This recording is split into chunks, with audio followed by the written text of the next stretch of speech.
I never thought it would come to this, but here we are. My brother, David, made my life a living nightmare for years. He's the one who tormented me growing up, and now he's the one asking for my help. Yeah, you heard that right. The guy who made me miserable is now begging for my assistance. And here's why. David and I weren't exactly close. In fact, it seemed like he hated me for no reason. But here's the twist. He wasn't jealous of me. No, he was a favorite. Our mom practically worshipped him. She did everything for him, from cooking his meals to doing his laundry, and if he needed help with schoolwork, I was the one who had to do it. She always said, "Your family, you should help him," while no one ever asked him to do anything for me. I didn't mind much at first. I was independent. I didn't need anyone to do things for me. But looking back, maybe that was my mistake. I kept helping him without expecting anything in return. That's when things started going downhill. He never returned the favor, and it wasn't long before I realized he only came to me when he needed something. I'm not the loud, in-your-face type. I'm the quiet one who liked to study and keep to myself. David, on the other hand, was rough, just like our dad. He was always the loud one, the golden child. And the thing is, I didn't mind him being the favorite at first. I was used to it, but then it started getting bad. He started bullying me. David would make fun of my height and the fact that I wore glasses. He'd sneak into my room, read my diary, and then tell Mom about the most personal stuff I wrote. When I got mad and told our parents, they just laughed it off. It wasn't a big deal to them. He even went so far as to put stones in my cereal once. Lucky for me, I found them before they could wreck my teeth. When I told Mom about it, she brushed it off, saying, "This is how brothers bond." But it didn't stop there. He started bullying me at school, too. There were a few kids who picked on me, and instead of having my back, David joined them. He called me names like ugly loser and hairy monkey, encouraging them to bully me even more. One time, he even told me to kill myself. That one hit me hard, especially since I was struggling mentally at the time. It was like a punch in the gut coming from my own brother. The worst part was that Mom didn't care. She scolded me once for irritating David, and as for Dad, well, he was usually working, so he didn't really see what was happening. But then one day, something happened that shook everything up. David tried to set my hair on fire. Yeah, you heard me right. My brother tried to set me on fire. And you know what our mom said? She defended him. She said he was just playing. Can you believe that? It was only when Dad found out that he finally stepped in. He threatened to call the cops on David, which made David stop and actually listen. It was the first time he'd ever faced any consequences for his actions, and it left him shocked. That was a turning point. My dad came into my room afterward to talk. I never expected him to be on my side, but he surprised me. He admitted that he had always thought David would grow out of it, but he was starting to realize that David was turning into a bully. And for the first time, my dad really listened to me. I told him everything David had done, how he tormented me all those years, how he sided with the kids who bullied me at school, and how much I've been hurting. Hearing my dad's words of support was a relief.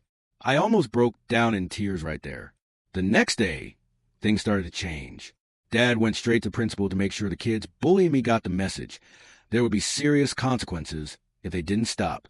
Later that evening, he signed me up for MMA classes at a local gym. He said it was time for me to stop being the victim and start standing up for myself. I'll admit, it was a bit funny to think of a nerdy kid like me learning to fight. But I wasn't laughing. I took it seriously. I made sure to balance my time between studying and going to gym, and soon enough, my body started changing. I was stronger, faster, and more confident. MMA gave me more than just muscles. It gave me a sense of power. Then one day, David did something that pushed me too far. He snuck into my room and took the pocket money I had been saving for weeks. It wasn't a huge amount, but it was mine. He was getting ready to ride off with his friends when I caught him. I asked for my money back, but all he did was laugh and say I should run to Dad if I wanted it. Something inside me snapped. I punched him square in the face. He was so stunned, he fell back. I grabbed my money from his pocket and shoved him down. David started crying, which was honestly kind of funny. But then, of course, Mom came rushing out to see what had happened. She was shocked to find out I had fought him. She immediately started scolding me, saying I should be a better role model for David. He looked pleased to see me getting yelled at. Mom went straight to Dad, telling him I needed to be controlled. Dad called us both into the living room to explain what happened. I told him how David had stolen my money that I'd worked hard for, David, of course, tried to say he needed the money for a date and that, as my brother, I should just help him out. Dad wasn't having it. He told David that he was lucky I didn't call the cops on him for stealing. Dad looked at David, then at me, and said I'd done the right thing. David didn't like that one bit. He threw a tantrum, hoping Mom would side with him, but Dad stayed firm. Finally, David screamed that he hated me and ran off to his room, locking the door behind him. After that, David started to leave me alone. He realized he couldn't bully me anymore, and even Dad stopped backing him up. For the first time in forever, I felt like we were on equal ground. But David didn't stop being awful. He couldn't physically hurt me anymore, so he started using words. When our parents weren't around, he'd call me things like nerd and loser. If he had to say anything to me, he'd tell Mom, not me. I tried talking to Mom about it, asking her why David couldn't just talk to me like a normal person. She would always tell me to be more understanding. I didn't know if he was just going through puberty or if he really hated me. Either way, dealing with his insults became too much, and I couldn't wait to get away from him. When I left for university, I was finally free. I got a scholarship to my dream school, and Dad even threw a party for me. Mom seemed proud, too, but David didn't care. He barely even acknowledged what I was doing. The day I left for university was a mix of excitement and relief. I was finally escaping that toxic home environment, and I couldn't wait to start fresh. The first few months at university were incredible. I made new friends, enjoyed my classes, and didn't have to worry about David's verbal attacks anymore. I finally had peace. It was during my second year that I met Karen at a frat party. We clicked instantly. We both came from religious families where having kids before marriage was frowned upon, but when we found out she was pregnant in our final year, we decided to get married right after graduation. Our wedding was small, but full of joy. Our parents were happy for us, and we enjoyed every moment. It was the beginning of a new chapter in our lives. At that moment, I thought Karen was the love of my life. I had always imagined having a steady, monogamous relationship, one woman to come home to share everything with. Despite other women showing interest over the years, I never pursued anything. I was genuinely content with Karen. She was my dream girl, and I never wanted to hurt her. But later, I found out something that shattered my whole world. 2 incidents of infidelity in our marriage. The first one was an affair with her married coworker that went on for years, and the second was a brief fling with an ex-boyfriend when we visited her family. Looking back, maybe I was naive, but at the time, I tried to ignore the signs. Every time we separated, I forgave her because I didn't want our child to grow up in a broken home. I convinced myself we could get past it. The affair with her coworker happened when we were younger, and I told myself it was just a mistake. We were both still figuring things out. For a while, things seemed to improve. I couldn't fully trust her anymore, but I tried to move forward, to really work on a fresh start. It's been 4 years since her second betrayal, and I thought things were fine. I thought we had moved on. Karen seemed different, and we were happy, making plans for our future. But 3 months ago, everything fell apart again. Karen told me she'd been having a long-term affair, and even suggested that our son might not be mine. I felt like my whole world crumbled. Shock, betrayal, disbelief, they all hit me at once. I couldn't understand how she could keep such a huge secret. I needed answers, so I asked her why, how she could have done this to me, to our family, but her response was cold. She seemed indifferent, like she wasn't even bothered by the pain she caused. Her vague answers just left me with more questions. I couldn't accept that. I pressed her for the truth. I had to know who the father of the child I'd been raising was. Finally, she told me it was David. I couldn't believe what I was hearing. My brother? I asked her what she meant, and she explained that she and David had become close when I introduced her to my family. She had stayed with us from Thanksgiving to New Year's, and during that time, David, who had always been distant and cold toward me, was warm and friendly toward her. At first, I was happy about that because I didn't want Karen to feel unwelcome, but now it made sense in the worst way possible. Karen spent a lot of time with my mom, trying to fit in with the family. She noticed the tension between David and me, so she asked me about it. I told her everything, how our relationship was strained, and that we might never be able to fix it. She understood, but still, she started including David more in our activities. She invited him to watch movies with us, and we'd watch whatever he picked. David and I exchanged a few words, but it wasn't much, just a little more than usual, which didn't say much. I remember Karen and David playing video games together, but I never thought anything of it. Karen told me that one day, David opened up to her about his struggles after a breakup. He was feeling vulnerable, and somehow, he struck up a friendship with her. She said he would flirt with her when I wasn't around, and over time, things got out of hand. The thought of my wife and my brother sleeping together made me sick. Karen confessed that after it happened, she felt guilty and cut things off with David. This matched the way she suddenly decided to leave early, instead of spending New Year's with me. I tried to get her to stay, but she was adamant about leaving. When we got back to college after holidays, she was back to her usual cheerful self, so I didn't think anything was wrong. 2 weeks later, we found out Karen was pregnant. She admitted she didn't know if the child was mine or David's. With no way to prove it, she chose to stay with me, knowing I was a more dependable brother.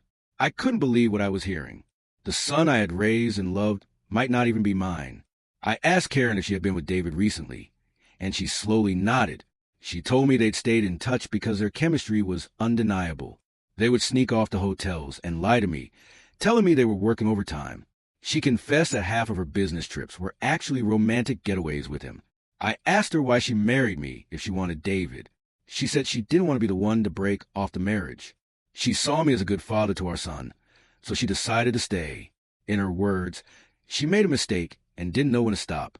I told Karen I was glad she told me the truth, but I was packing up and leaving. She cried, asking for forgiveness, and expected me to yell at her. Instead, I calmly started packing my clothes. Karen insisted that if I loved her, I should fight for her, that every marriage has its problems. But when she realized I wasn't going to change my mind, she switched tactics. She said our son would be affected by a divorce, that kids shouldn't grow up in broken homes. I reminded her that I might not even be the father. That made her cry harder and accused me of being cruel. It seemed like she believed that nothing would make me want to leave the marriage. Maybe it was partly my fault for letting things slide in the past, but I loved her because we had a son together. Still, I couldn't ignore what she had done. The trust was broken, and her words felt empty. Even if I forgave her, I would never forget that she slept with my brother. I've always believed in forgiving mistakes, because we're all flawed, but this was beyond anything I could accept. I left her crying on the doorstep and checked into a hotel. The next day, I went straight to my parents.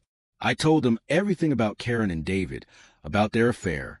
The look on their faces was a mix of shock and disbelief. My mom, true to form, tried to defend David at first. She couldn't believe her own son could do something like this to me. I asked my parents to stay quiet and let me call David in front of them.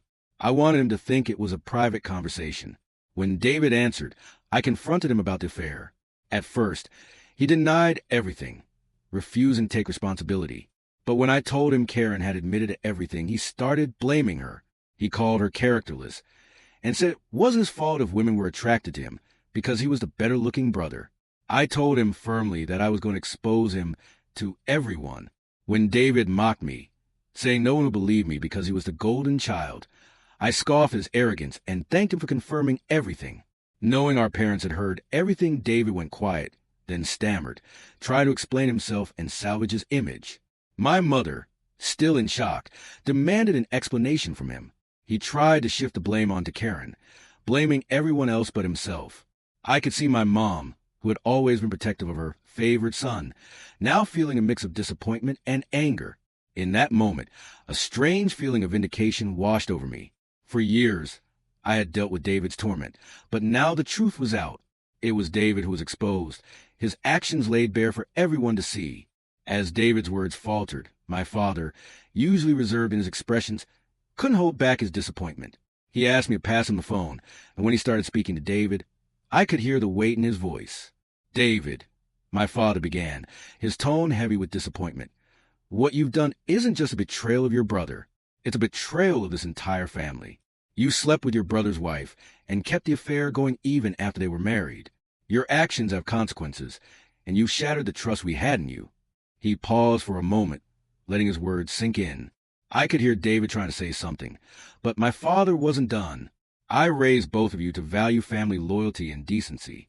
What you've done today defies everything I try to teach you, he continued, his voice firm. You've hurt not just your brother, but you've torn apart the bonds that hold this family together. Your mother and I are partly to blame for what you become, but we will no longer tolerate this behavior from you. Starting today, you're cut off from the college funds I set up for you. You'll have to figure out how to pay your own way.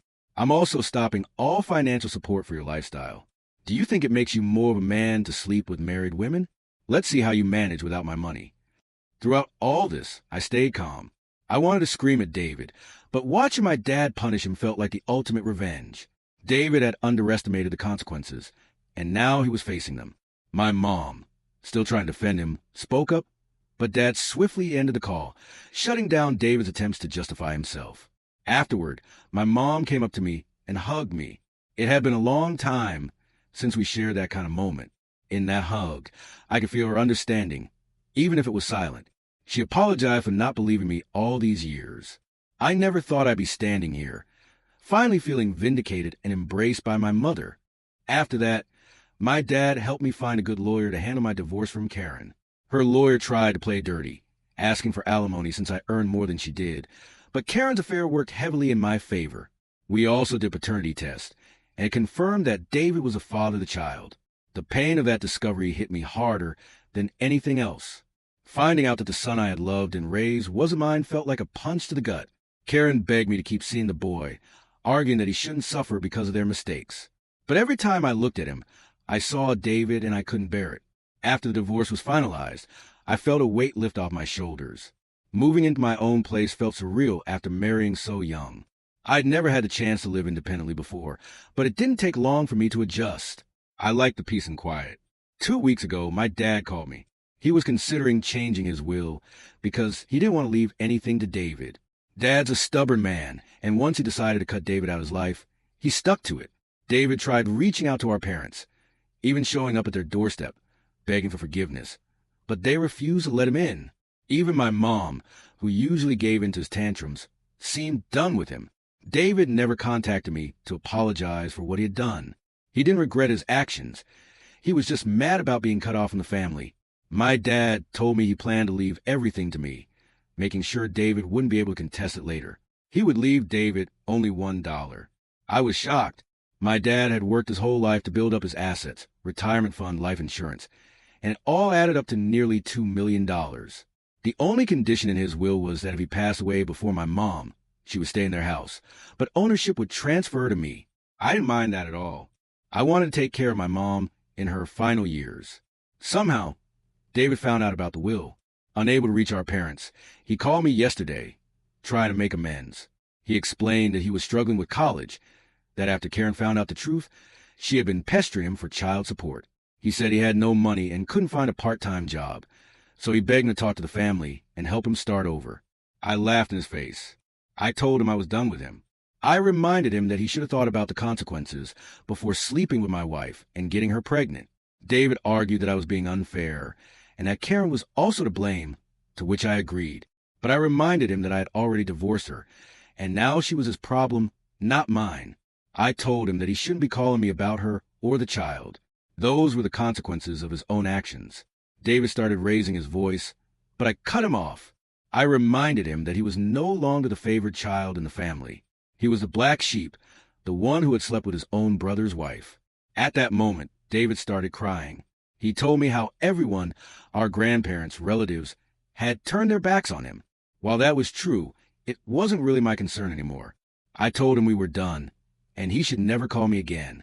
I told him I no longer considered him my brother. Since then, I replayed the conversation in my mind. Even though I hated him for what he did, hearing him cry was something I hadn't heard in years, at least not since we were kids. I won't lie, it did hurt a little to see him so broken, but I reminded myself that this wasn't my problem anymore. Also, my relationship with my parents has gotten better. My dad and I go golfing every weekend now, and he treats me more like a buddy than a son. My mom still misses David, but she has stayed away from him. The last I heard from my cousin is that David had been asking everyone for money and eventually had to drop out of college because he couldn't afford the fees. He and Karen are living together now, and he has a part-time job as a mechanic. Apparently, they're raising Henry together, which I guess is a good thing. I don't talk about David with my parents, and they don't bring him up either. As for me, I'm doing much better. I got promoted at my job 2 months ago, so my salary has gone up. I'm not dating anyone right now because I feel like I still need time and space to heal. I've been to therapy, so we'll see how that goes. So now, I'm wondering if I should talk to our parents about assisting him, or if that's just going to make things harder. I'm honestly not sure if it would help, but I'm still unsure about what to do next. So, please tell me in the comment section what you think I should do. Thank you for watching. Please subscribe, like, and share for more real-life stories.